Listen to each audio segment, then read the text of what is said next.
Hello, my name is Darlene. Welcome to Stand Strong, a fun, educational, inspirational, and motivational show about people overcoming life's obstacles, and these are their stories.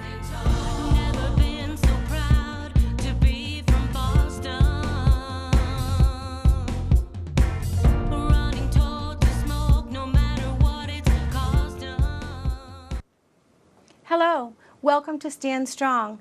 I'm your host, Darlene Louf, and I'm really excited to share today's episode. Today's show is going to be about diabetes awareness, and I'm looking forward to sharing our very special guest's story. At this time, I would like to bring attention to the slippers that I am wearing in honor of our guest today. If you would, these butterflies represent diabetes awareness, and I am wearing them in honor of our very special guest today.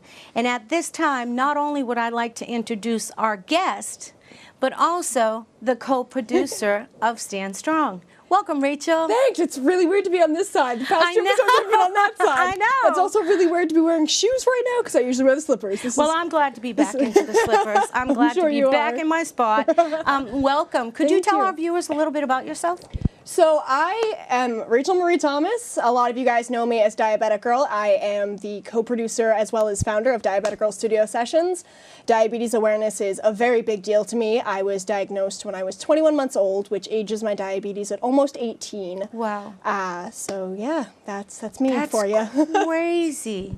You've had it for so long. Yep. I mean, how do you, it must be difficult to deal with that at such a young age. Where did you find your strength?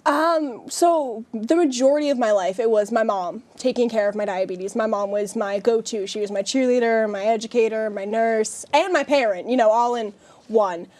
So for a lot of my journey, it's been my mom and I. More recently, it's been myself and my friends as well, trying to just go through it and get through everything. As a young person dealing with diabetes, do you find yourself challenged? I mean, do you have to be on a specific diet? Are there specific things that you have to do? How do you manage your diabetes? Essentially, I can do anything you can do. You know, I can eat food you eat. I have to give insulin for it. So there's a thing called the carb ratio, which means, for example, if I'm having 15 grams of carb, I probably take 1 unit of insulin. So then when I enter everything into my insulin pump, it'll tell me how much I should be taking for the carbs I'm about to eat. Now, what did you call that? An insulin to carb ratio. Is that permanently? That is permanently embedded, yes. Where the insulin pump is right now in my arm. It's right there. Can't see it. Do you change it positions each? I can do my arm, stomach, butt, and leg. Some people do their calves, but you can put it in your butt? Yeah. I don't know. Okay. Now, do you give yourself your insulin treatments? Yes, I do. Through the insulin pump. That's how that works. And how often a day do you have to do that? Up to 6 to 10 times, depending on the day, depending on what I'm doing that day. A day? Yeah, it varies upon what's going on, what I'm eating for food, what my blood sugar is. Wow. Yeah. Wow. Yeah. Now, when you were first diagnosed with diabetes, were you in the hospital a lot for it? Yes. How did they diagnose you with it? Diagnosis story. This is my mom's favorite part of my childhood. So I was actually in Aruba when I was first diagnosed, but they said I had a fever. The doctor kept saying I had a fever, I would be fine. And we were on our way home from Aruba when I actually kind of became unconscious on the plane. Now, there is a nurse, her name is Jessica, and we thank her every single year on my diabetes anniversary for essentially saving my life. Cheers to Jessica. But every year she denies that she saved my life. Every single year. How did she save your life? What did she do? She administered CPR after I had essentially stopped breathing, and then was basically... And how old were you? 21 months old. Wow. Yeah, so made sure there were ambulances at the airport to take me to Children's immediately after that flight landed. Oh my goodness. That's crazy. Now, as you got older, was it difficult for you in, elementary school and Middle school? Definitely. It was very difficult because for the longest time, up until I was in, I believe, the 4th grade, I was still doing insulin injections. So it was a lot of stop and go because the pump was still fairly new to the industry. So my mom really wanted to do the research and be sure she really knew what we were getting into before she put me on a pump, knowing that this would be like a lifelong decision. I've now worn an insulin pump for 12 years. Wow. Yeah. Now, excuse me, is the insulin pump something that, is it permanently for the rest of your life? Do you have to have it changed, switched up? Yep, so I have to change my insulin pump site. They say every 2 to 3 days, but I go 3 to 4, and I have to move it around. So 1 week it could be in my arm, the next in my leg. It really depends on where I want to put it and what I'm going to be doing for that week. Like if it's a week where I know I'm probably going to be wearing dresses, I'll probably put it in my stomach or my arm because then I can access it easier from the top of my dress. Whereas if I know it's going to be a pants week because it's cold outside like it is right now, I'll put it in my leg because then it just sits in my pocket. Now, is it like a, please pardon my non-knowledge It's of all it. right. Is it like a needle, Yep. like pokes So into you and then? What happens is when you put the site in, there's a needle in there, and then essentially as you remove the needle, so you're left with a little plastic cannula, and that's how all of the insulin gets delivered. There are some pump sites that leave the needles in, and I have worn those, but I don't like them. I find them to be a bit more painful. I mean, if I were to bump my arm against something right now, I probably wouldn't feel anything with my pump site being there, but if I had one of the ones with the needles, I'd probably be in a lot of pain. I find that using one that actually keeps the needle in is like a severe emergency, like I have nothing else that I can use. Does it hurt? When No. you, not even like a little? Not even like a little bit. Okay, I'm a wuss, so. Power to you. That's amazing that you continue that you've lived with it for so long, and you don't appear to seem as if somebody has a disease such as diabetes. I mean, I don't think of it as a disease, honestly. You know, that's how I thought about it for a while. But then sort of coming into it and, how do I want to say this, realizing that it was a part of who I am, it was a matter of not looking at it as a disease, but instead looking at it as a part of my life. And since doing that, I've been a lot happier with myself and been able to embrace it more. Now, what has your support system been like? My support system has been all over the place, honestly, because when I was younger, it was my grandparents and my mom and my father. And then when my mom got married, it was my mom and my stepfather. It's been all over the place. I mean, my best friend is beyond supportive, and I couldn't do half the stuff I do without my best friend, obviously. My boyfriend's pretty great about it. It's been a ride and a half, we'll put it that way, trying to get both of them to understand what's going on and train them on how to do certain things. Is it a continuous journey for you? It is a continuous journey. It is more than continuous. I mean, 18 years this January, which is a long time if you think about it, and I think that I've made some strides that are beyond amazing, but I also know that I have taken steps backwards and always haven't been as successful as I would like to be. Now, you say you have taken steps backwards. On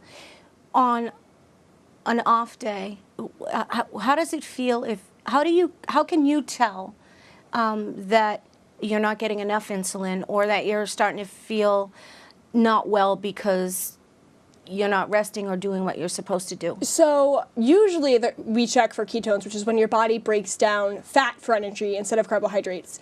And usually when you have ketones, it's a sign that your pump site isn't working or you didn't get enough insulin. So usually when I'm above 250, I check for ketones, and if I do have them, then it's an instantaneous site change, get insulin in my system, and try to get back on the normal track, essentially. What are the symptoms? So for a high blood sugar, I tend to get really cranky. Like, ask anyone who knows me, I can be, pretty cranky anyways. But You? Yeah, No. yeah, believe it or not. But I can get pretty cranky, dehydration, have to pee a lot, stuff like that. Whereas with the low blood sugar, I'm just kind of all over the place and like weirder than I normally am, which is sometimes hard to tell if I'm just being weird or if I'm low. Now, as soon as you get your insulin, do you also take the insulin? I've heard people talk about if they're not feeling well and their potassium level goes down, if they eat a banana or something, it will help. Mm-hmm. Do you also have to eat when you have to give yourself insulin? Not always. So if my blood sugar is high and I'm at the point in time where I have ketones, or even if I don't have ketones, I do have to give insulin to fix that high blood sugar. And that usually doesn't involve eating, obviously, because I'm trying to bring the blood sugar back to my target, which is 100 to 120. Yeah. Wow. Yeah. That's amazing. That's crazy.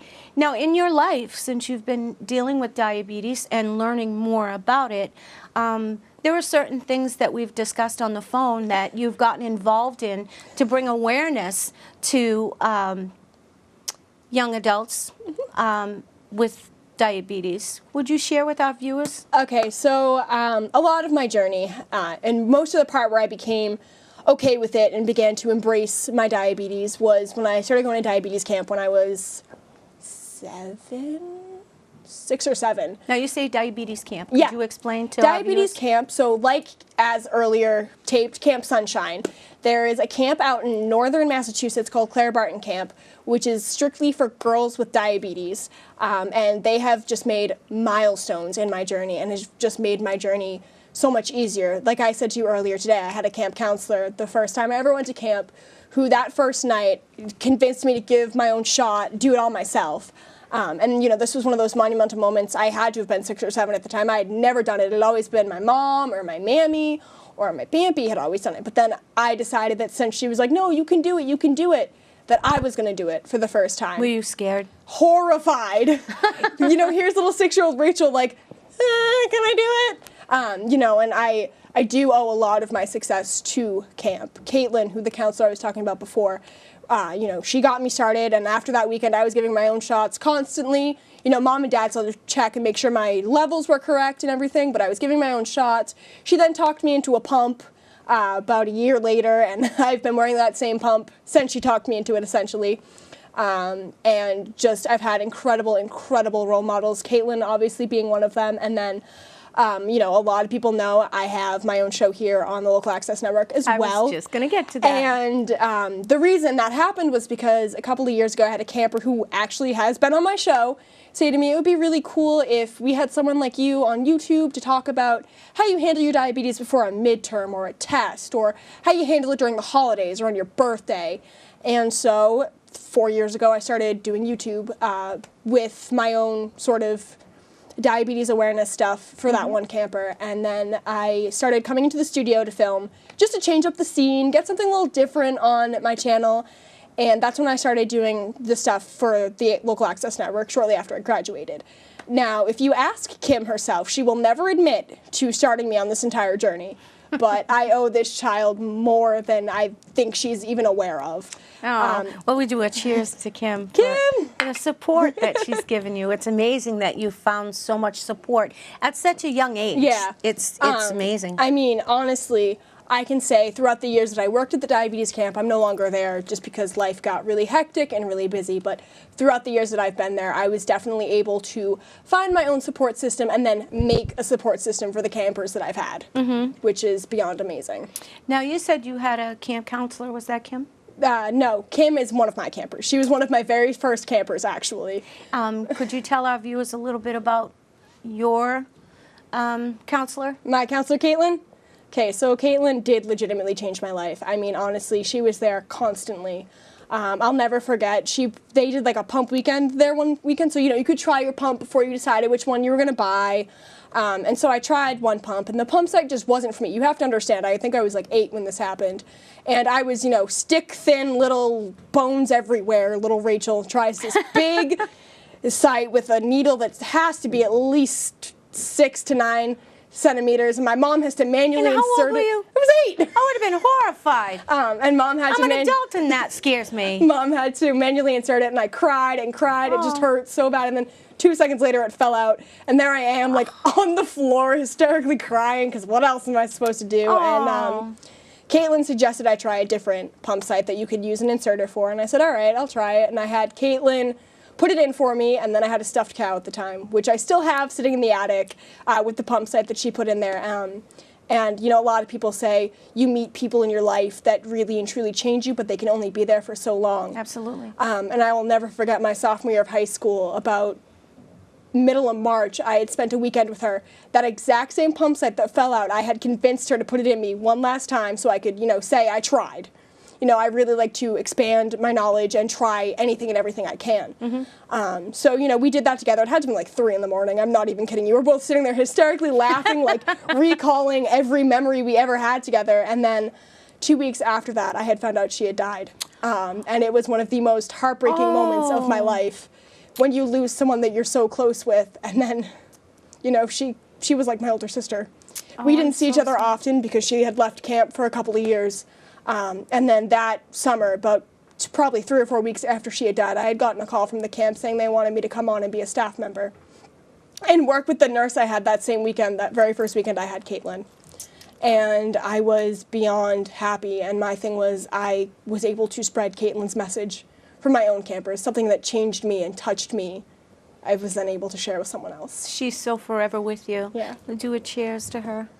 Very special lady. You're very lucky. Very, very lucky. Now, I have a question. You were talking about before you had your pump put in, you used to give yourself shots. Yep. What is the difference, and why do you now have a pump instead of doing shots? Oh, this is my favorite. She's crazy. So, insulin shot therapy is when you essentially just give shots. So with my pump, I don't have to give a shot. I have the one site, I wear it for 3 to 4 days, all my insulin goes through that. Well, with the shot, you have to give a shot anytime you eat, anytime your blood sugar is high. So basically everything you do on the pump, the only difference is that it is really a stop, do this, then go kind of thing. Now, you know me pretty well. I am very much on the go. I move, can't stop, won't stop. So, you know, when I started getting a little bit older, I was realizing that being on shots just wasn't for me. It wasn't helping me. It was not really letting me be a child. I mean, I was 21 months when I was diagnosed. Oh, yeah. You know? So I feel like, in a way, I lost a lot of my childhood to my diabetes, having to stop and do everything. And, you know, obviously, after I tried the pump, I was like, Mom, let's do this. I went to that pump weekend when I was 8 years old, and I kid you not, a week later, I was on a pump. Wow. Yeah. Wow, really? Yeah. Now, do you have to push a button every time with your pump? Yep. And so you just push the button a few times a day when you need it? Yep. And if you had a shot, you'd have to give it how often a day? Depends on what you're eating, what your blood sugars are. I mean, you usually have a guidance of you're supposed to get 1 in the morning, 1 in the night, and then a shot of Lantus, like later in the evening, and Lantus is a 24-hour acting insulin. So there are different types of insulins that act differently. So I'm on Humalog. That is a 2-hour lasting insulin. It peaks at about an hour and a half, which means that's when it like starts to cover, and it's in my body for 2 hours. Wow. But Lantus is a 24-hour. It peaks every hour or so you have a constant stream of insulin, but you can only take that later at night. So when I was younger, it was a lot of the time my mom or my stepdad waking me up at, 10, 11 at night for another injection. And of course, here's 12-year-old Rachel. I just want to sleep. Now, as you get older, do you have to, I assume you go for checkups to make sure that you're okay. As you get older and your body grows and your body changes, do they have to change up your insulin? Yes. So on the insulin pump, I have what's called a basal rate. So essentially it's a little bit of insulin that spurts into my system every hour. So, from 10 a.m. to 2 p.m., I think it's like 0.95 units. When I first started on the pump, it was literally less than half a unit. I think I was taking like 0.2 units. Wow. An hour. So as I grow older, yes, I do have to take more and more insulin. It sort of depends on what I'm doing, what is going on in my life around me. If I'm in more if I'm under more stress, I'll need less insulin. Stress tends to make my blood sugar go lower. If I'm, kind of chillaxed, I'll probably need... I love that word, chillaxed. Chillaxed. I'll probably need, a decent amount of insulin, like enough to cover everything, but not enough to make my blood sugar go low, kind of, if that makes sense. Wow. Now, you had mentioned that you're a very busy young lady. Not only do you do things outside, but you had mentioned that you too have a show on BevCam. Could you tell our viewers a little bit about your show and what's it about? Yeah, so Diabetic Girl Studio Sessions is essentially about my life with diabetes. We bring in someone once a month and we basically educate and discuss my life with diabetes. It sounds kind of boring sometimes, but don't worry, it's not. I'm actually really excited to be bringing Behind the Battle next month, so I'm essentially having my family tell their story of my life with diabetes because, Oh. you know, viewers get my story all the time. But I figured why not change it up and give them someone else's perspective, you know, give them my mother's perspective who had to raise a child with diabetes and still does, my sister's perspective, someone who was born into it and who almost always had to take a backseat to my health. You know, people who really and truly inspired me and became the heroes in my life because they were able to take on such a difficult task. That's amazing. Cheers to you. You definitely are a symbol of stand strong and what it means. Such a young woman, such a young soul, but an old soul with all that you do and the spirit that you carry. Cheers to you, girlfriend. Thank you. Now, do you have any advice for anyone watching that might be going through something similar? Of course. So my thing is that it's a part of me. It's not all of me. I am Rachel Marie Thomas, and I live with diabetes. I'm not a diabetic. I mean, I am by stereotype and label, but that doesn't matter to me because it's not all of me. And honestly, it's going to be hard at times. It's going to be heartbreaking. It's going to tear you apart some days. But there's always tomorrow, and no matter what you do, you can get over this. It's literally just a speed bump. That's how I like to put it. Wow, those are very powerful words. That's amazing. I have to cheer to that. We'll just hold the glasses up. Yeah, let's just Gonna hold hold these the for the rest of glasses the up. episode. That's it. We're gonna need more water. Just hold the glasses up. You're such a remarkable. How did you come up with the idea to do your show? So as I said, Kim had said, you know, I want to do something where I have someone on YouTube to talk about this stuff. And my thing is that I like being very honest and very brutal with it. You know, it's not easy. It's never been easy. It's one of those things where some days I need all the support in the world. Some days I can do it on my own. But, you know, my best friend and I were talking. We had been doing the YouTube videos for about 2 years. We were getting sick and tired of the same old, same old. And so I was a senior in high school, and we decided to take a test round and just film some stuff in here for YouTube. And then, you know, the board had decided to bring us on full time, and here we are now, you know, almost 2 years later. That's wonderful. Now, you said you had difficult times. Yeah. At what age did you find was the most difficult? Middle school, without a doubt. Middle school was very hard on me. You know, kids are brutal. They will do anything to tear you down. And at that point in time, I wasn't embracing my diabetes. I didn't want people to know.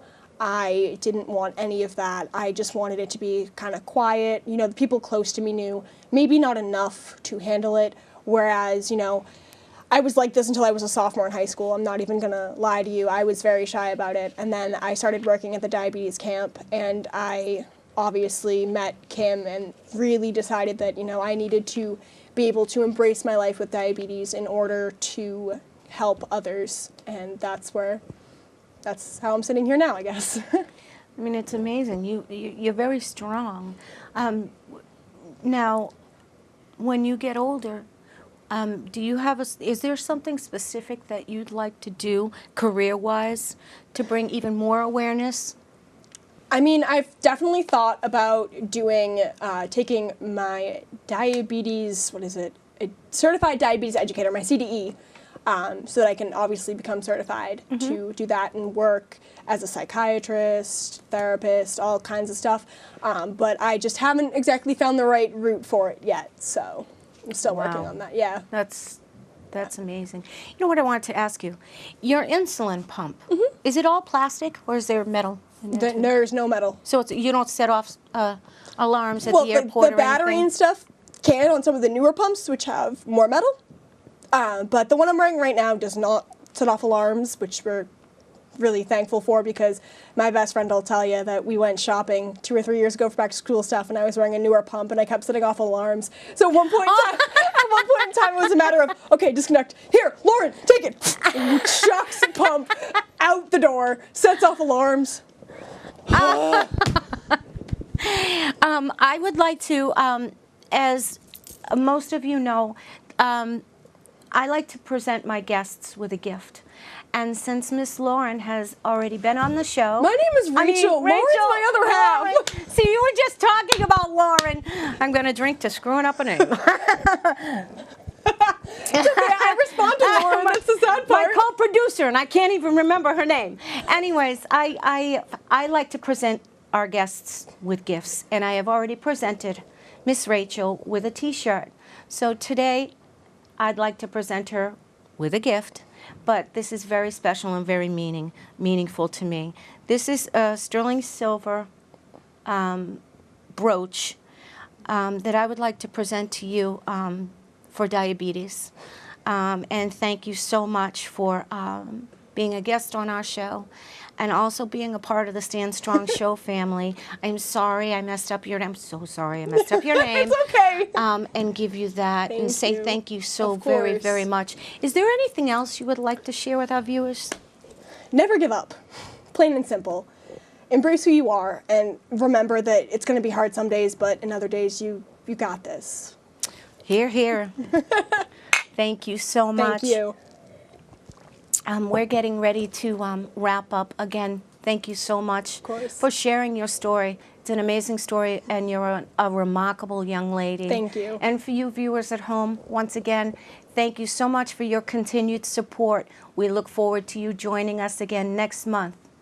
Remember to always stand strong. Till next time.